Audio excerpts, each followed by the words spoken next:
Muy buenas noches, mi nombre es Diego Herrera, pertenezco a la carrera de Ingeniería Industrial de la Universidad de Guayaquil. El tema a presentar el día de hoy es procesado de los materiales. Primero, ¿qué es procesado de materiales? Es el procedimiento que se sigue para modificar las propiedades o apariencias de un material. Tiene como objetivo proporcionarle características finales o mejorar las características de un producto acabado. Como vemos en la ilustración, todo el proceso que conlleva para la creación de la pieza final, que en este caso es un engranaje.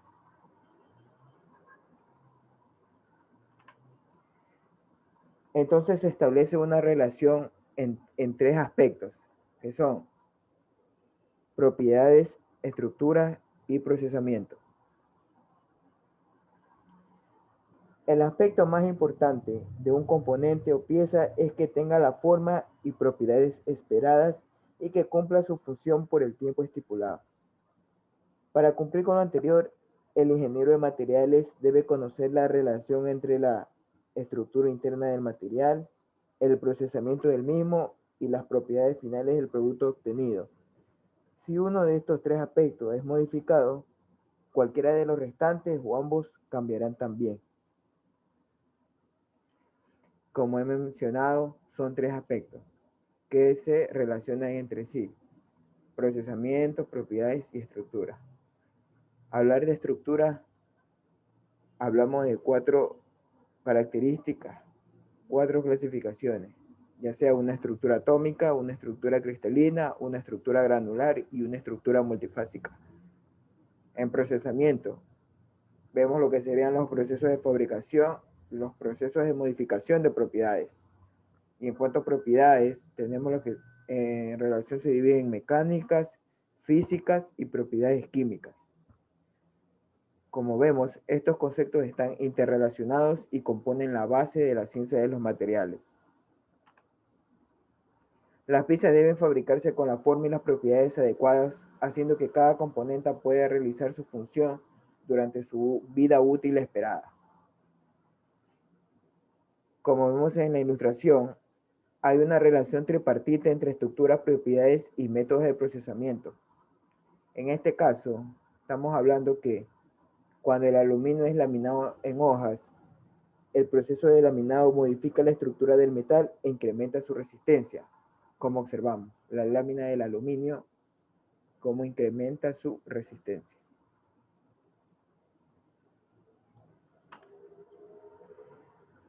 Para poder hacer la mejor sección y diseño, debemos tomar en cuenta que la compleja relación entre la estructura interna del material, su procesamiento y sus propiedades finales.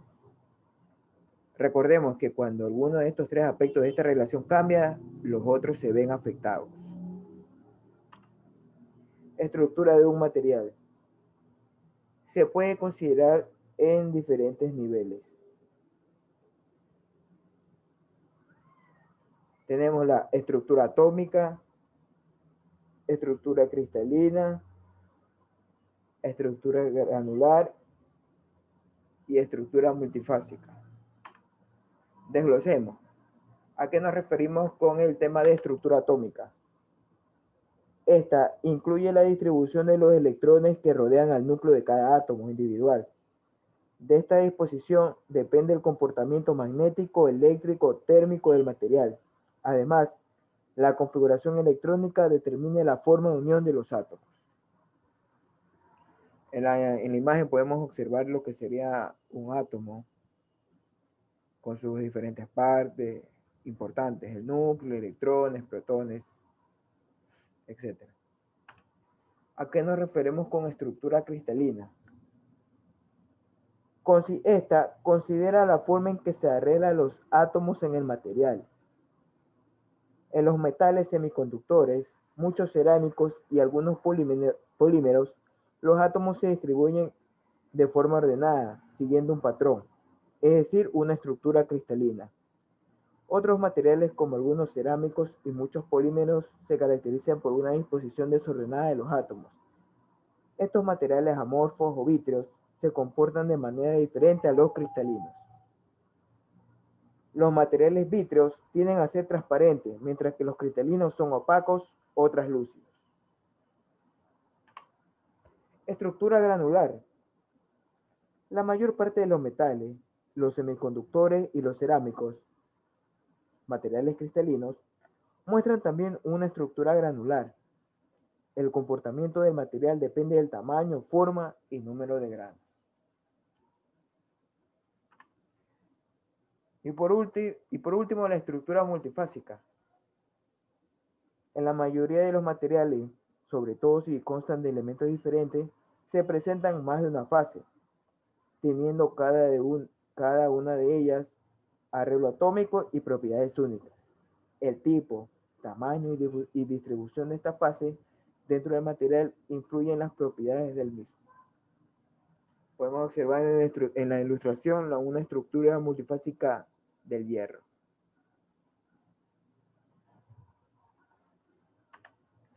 Propiedades de los materiales. He realizado un cuadro para la comprensión del mismo, en donde podemos identificar lo que serían las propiedades físicas y propiedades físico-químicas y tecnológicas.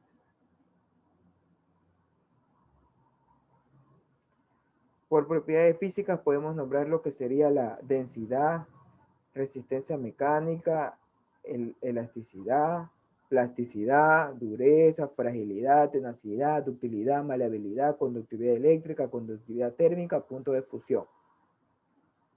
Son importantes para su utilización. A referirnos a propiedades físico-químicas y tecnológicas, bueno, podemos nombrar lo que sería resistencia a la corrosión, habilidad, reducción, reutilización, reciclabilidad, colabilidad, conformabilidad, soldabilidad. Importantes para fabricación, transformación, utilización y gestión medioambiental.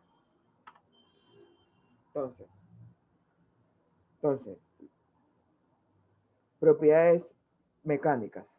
Podemos nombrar lo que sería resistencia a rotura, alargamiento, límite elástico, tenacidad, dureza, etc. Físicas. Podemos dividir en 4 etapas, lo que sería eléctricas, térmicas, magnéticas y ópticas. Por eléctricas podemos hablar de conductividad, constante dieléctrica. En térmicas por conductividad térmica, capacidad calorífica, etc. En magnéticas, permeabilidad, susceptibilidad magnética. En ópticas, índice de refracción, absorbancia, etc. Y las propiedades químicas podemos nombrar lo que sería resistencia a la corrosión, reactividad en líquidos, gases, etc. Propiedades mecánicas. Describen el comportamiento de un material al aplicar un esfuerzo. Las propiedades mecánicas también definen la facilidad con que los materiales son moldeados a formas específicas. Por ejemplo, una parte metálica fabricada por forjamiento puede resistir eficientemente una fuerza sin romperse y poseer al mismo tiempo ductilidad suficiente. Frecuentemente, pequeños cambios en la estructura tienen profundos efectos sobre las propiedades mecánicas del material. Entonces, desglosando lo que serán las propiedades mecánicas, encontramos lo que sería la elasticidad y plasticidad. Elasticidad es la capacidad que tienen algunos materiales para recuperar su forma una vez que han desaparecido la fuerza que los deformaba. Plasticidad. Habilidad de un material para conservar su nueva forma una vez deformado. Es opuesto a la elasticidad. Ductilidad. Es la capacidad que tiene un material para estirarse en hilos. Metales relacionados, por ejemplo, el cobre, oro, aluminio. Maleabilidad. Actitud de un material para extenderse en láminas sin romperse. Por ejemplo, el aluminio, oro, etc. Dureza. Oposición que ofrece un cuerpo a dejarse rayar o penetrar por otro. Y fragilidad. Es opuesta a la resiliencia. El material se rompe en añicos cuando una fuerza impacta sobre él. En la imagen podemos observar que con un martillo, dado un golpe, el material, en este caso el vidrio, se hace añicos cuando la fuerza del martillo lo impacta. También podemos nombrar lo que sería la tenacidad, la resistencia que opone un cuerpo a su rotura cuando está sometido a esfuerzos lentos de deformación. La fatiga, deformación, que puede llegar a la rotura de un material sometido a cargas variables, inferiores a la de rotura, cuando actúa un cierto tiempo o un número de veces determinado. Maquinabilidad, facilidad que tiene un cuerpo a dejarse cortar por arranque de viruta. En este caso también podemos mencionar lo que sería cuando es trabajado en un torno, un metal, y se le da la forma que uno quiere o que necesita. Acritud, aumento de la dureza, fragilidad y resistencia en ciertos metales, como consecuencia de la deformación en frío. Colabilidad, actitud que tiene un material fundido para llenar un molde. Y resiliencia, resistencia que opone un cuerpo a los choques de fuerzas bruscas. Todo explicado mediante ilustraciones, todos estos conceptos. Propiedades físicas. Podemos nombrar a las eléctricas, ópticas,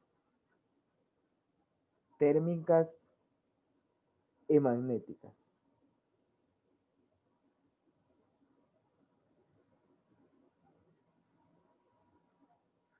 Propiedades eléctricas.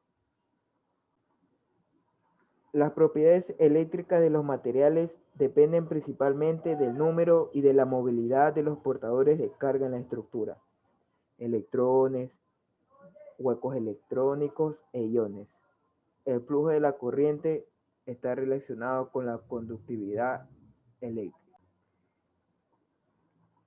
Podemos mencionar la importancia de las propiedades eléctricas.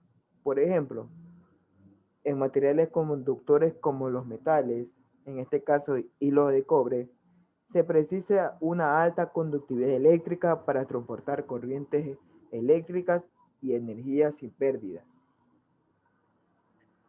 En materiales aislantes, por ejemplo, cerámicos o polímeros, se precisa una conductividad eléctrica muy baja, denominada dielectricidad, para impedir la ruptura dieléctrica del material y los arcos eléctricos entre conductores. Ahora, hablando del aspecto térmico, ahora, hablando del aspecto térmico, las propiedades térmicas de los materiales son las que determinan el comportamiento de los materiales, valga la redundancia, frente al aumento de temperatura, es decir, el comportamiento de estos frente al calor. Una propiedad térmica es la respuesta de un material a ser calentado. Ahora, hablando del aspecto de magnético, sabemos que el magnetismo es un fenómeno físico por el cual los materiales, en mayor o menor medida, ejercen fuerzas de atracción o repulsión sobre otros materiales. Así pues, un campo magnético no es más que la región del espacio donde se manifiestan los fenómenos magnéticos. Podemos nombrar el ferrimagnetismo, que es la magnetización de un material que permanezca cuando se retire el campo, y el ferromagnetismo, que es el magnetismo inducido por alineación bipolar, resultado de un momento magnético neto. Ahora, referido al aspecto óptico, por ende, las propiedades ópticas se relacionan con la interrelación entre un material y las radiaciones electromagnéticas en forma de ondas o partículas de energía, conocidas como fotones. Estas radiaciones pueden tener características que entren en nuestro espectro de luz visible o ser invisibles para el ojo del ser humano. Entre las propiedades ópticas podemos nombrar lo que sería la onda electromagnética, que es la propagación de una onda en el vacío producto del movimiento de cargas eléctricas. Y aspectos como la refracción, reflexión y absorción del mismo. Ahora, al hablar de propiedades químicas, podemos nombrar lo que sería resistencia a la corrosión y reactividad en líquidos y gases. Primero definamos qué es corrosión. La corrosión se define como el deterioro de un material a consecuencia de un ataque electroquímico por su entorno. Entonces, al hablar de resistencia a la corrosión, podemos definirla como la capacidad, por lo general, de un metal para conservar una actitud en funcionamiento en un sistema de corrosión. Los materiales metálicos más utilizados por su resistencia a la corrosión podemos mencionar el acero inoxidable, el aluminio, el titanio, el níquel, el cobalto, los metales nobles como el oro, el platino, la plata, los metales refractarios y las superaleaciones, que involucra elevadas temperaturas. Como podemos observar la corrosión en la imagen que ha sufrido en este caso un tornillo. Podemos también mencionar lo que sería la reactividad en líquidos y gases, propias de las reacciones químicas que se dan en los diferentes materiales de ingeniería. Entonces podemos hacer un cuadro para mayor comprensión del tema. Aquí también involucra otro tipo de propiedades, ya hablando en un plano general y estético. Podemos nombrar las propiedades económicas, dando variables como el precio y disponibilidad, reciclabilidad. Física, como mencionamos, la densidad. Mecánicas, módulos, límites estáticos, dureza, tecnicidad a la fractura, resistencia a la fatiga, resistencia a la fluencia, amortiguamiento de vibraciones. Térmicas, la conductividad térmica, calor específico, un coeficiente de expansión térmica. Eléctricas y magnéticas, resistividad, constante dieléctrica, permeabilidad magnética. En propiedades de interacción con el entorno, oxidación, corrosión, desgaste. Producción, facilidad de fabricación, unión, acabado. Y en un plano estético podemos mencionar lo que sería color, textura y aspecto.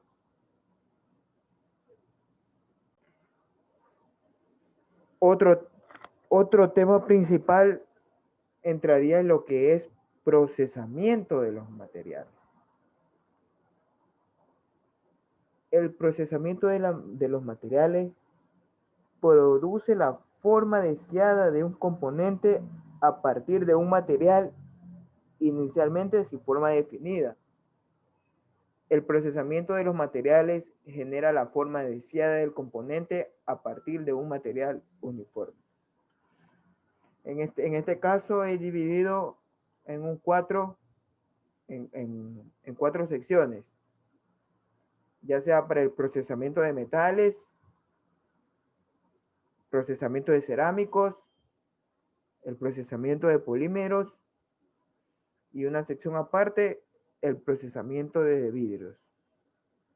En metales podemos mencionar lo que sería la fundición, la soldadura, el forjado, trefilado, laminado, metalurgia de polvos, maquinado. Para el procesamiento de cerámicos podemos mencionar lo que sería la compactación, colada en pasta fluida, colado continuo de suspensión, el conformado rotatorio de pasta, el método de destrucción y el moldeo por inyección. En el procesamiento de polímeros podemos mencionar las técnicas como el moldeo por inyección, moldeo rotatorio, conformado y extrusión. Y en vidrio podemos mencionar lo que sería moldeo por soplo y extrusión. Entonces, definiendo algunos conceptos de lo que hemos mencionado, en parte de los metales podemos, como observamos en la ilustración, la fundición. La fundición no es más que una técnica metalúrgica en la que el material fundido se vierte en un molde, como observamos, en el cual se enfría y solidifica, resultando la pieza de fundición. Esta pieza se extrae del molde y puede ser acabada por procesos de rectificado, pulido y esmaltado. Cabe recalcar que el proceso de fundición es una de las técnicas metalúrgicas más antiguas del mundo. Los metales más comunes utilizados en fundición son el acero, hierro, aluminio, cobre, zinc, magnesio, titanio, etc. Lo que referente a soldadura, la soldadura es un proceso de fabricación en el cual se unen dos materiales distintos que por lo general son metales. Esto se logra a través de la coalencia de varios metales en un cuerpo único, de tal manera que las piezas son soldadas derritiendo los metales y agregando un material de relleno derretido, el cual posee un punto de fusión menor al de la pieza a soldar. Hay dos tipos de soldadura, con alimentación de alambre y con electrodo revestido. Ahora, podemos hablar del forjado, como vemos en la imagen. La forja, al igual que la laminación y la extrusión, es un proceso de fabricación de objetos conformados por deformación plástica, que puede realizarse en caliente o en frío, y en que la deformación del material se produce por la aplicación de fuerzas de compresión. Como observamos en la ilustración, vemos cómo la prensa le va dando el espesor que quiere, en este caso, el hombre que está manipulando. El trefilado se entiende por trefilar a la operación de conformación en frío consistente en la reducción de sección de un alambre o varilla, haciéndolo pasar a través de un orificio cónico practicado en una herramienta llamada hilera o dado.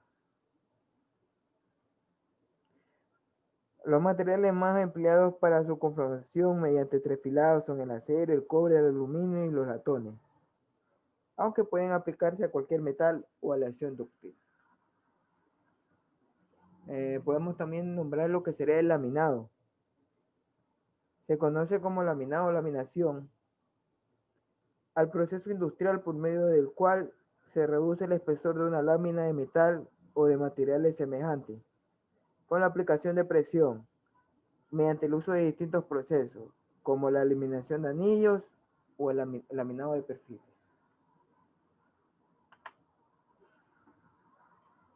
En los metales también, en un proceso, una técnica es la denominada metalurgia de polvos, o también denominada pulvimetalurgia.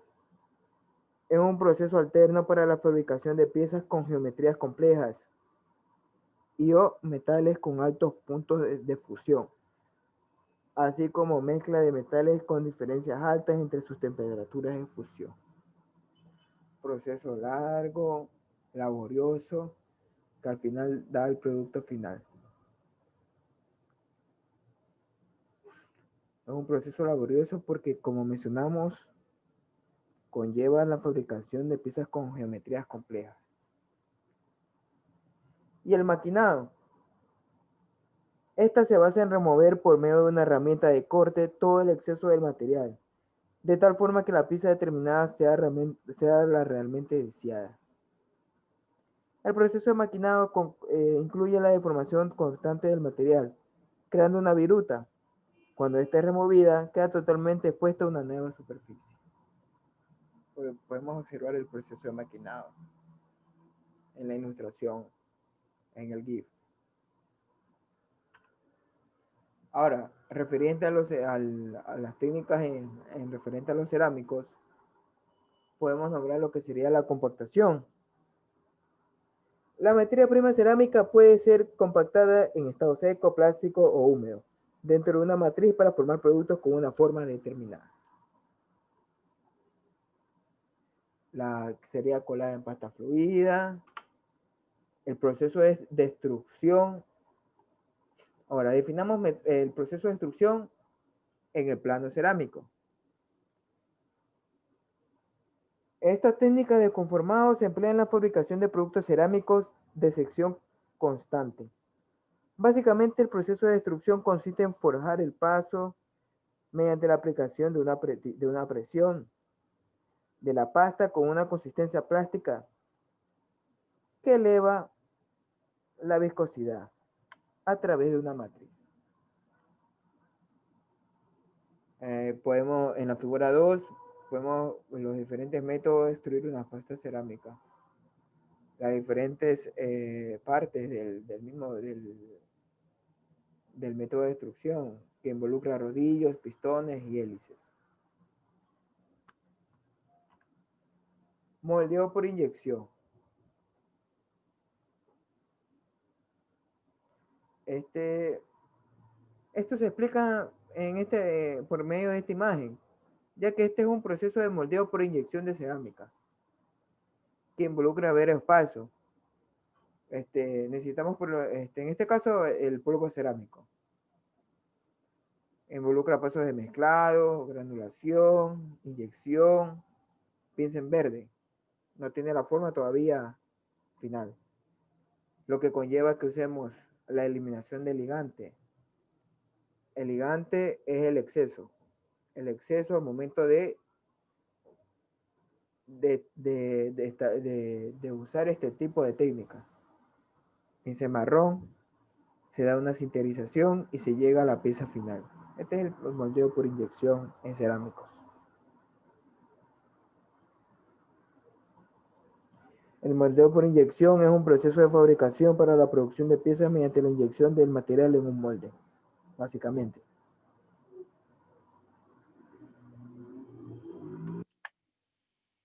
En polímeros,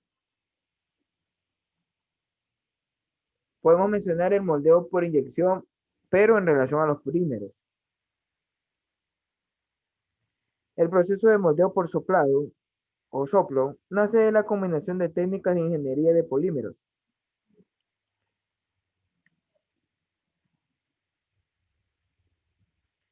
El moldeo por soplado es un proceso utilizado para fabricar piezas de plástico huecas gracias a la expansión del material. Esto se consigue por medio de la presión que ejerce el aire en las paredes de la preforma. Si se trata de inyección soplado o del Parison, si hablamos de destrucción soplado. El moldeo por inyección soplado es generalmente adecuado para envases más bien pequeños y no permite piezas con mano. Se utiliza a menudo para contenedores que tienen rangos de tolerancia cortos, para cuellos con rosca, aberturas de boca ancha, mangos sólidos y formas muy estiladas. Moldeo rotacional o moldeo rotatorio, o el denominado rotomoldeo. Este es un proceso donde un molde hueco es llenado con resina líquida o en polvo y rotado en dos direcciones en una cámara caliente, hasta que la resina cubra la superficie del molde y se cura formando una pieza. Es un proceso económico que no requiere aplicación de fuerza sobre la resina al ser transformada y produce artículos plásticos huecos, sin costuras, sin esfuerzos residuales, con un espesor de pared uniforme y con amplias posibilidades de diseño del producto. Ofrece alta versatilidad de producción y representa una opción interesante, comparada con procesos similares de transformación como el moldeo por inyección, termoformado o inyección soplada.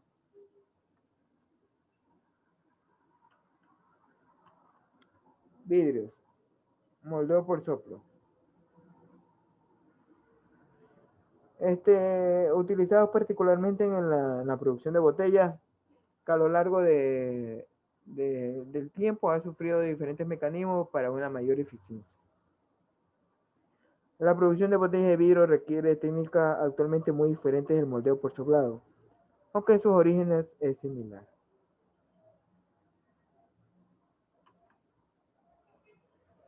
Podemos nombrar los diferentes, en otro plano, podemos nombrar los tratamientos de modificación de propiedades.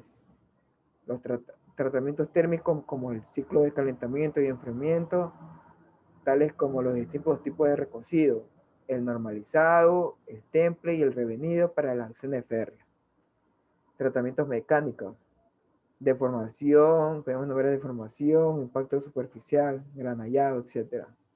Y tratamientos de superficie, recubrimiento de protectores, refuerzo de propiedades superficiales, acabados, etc.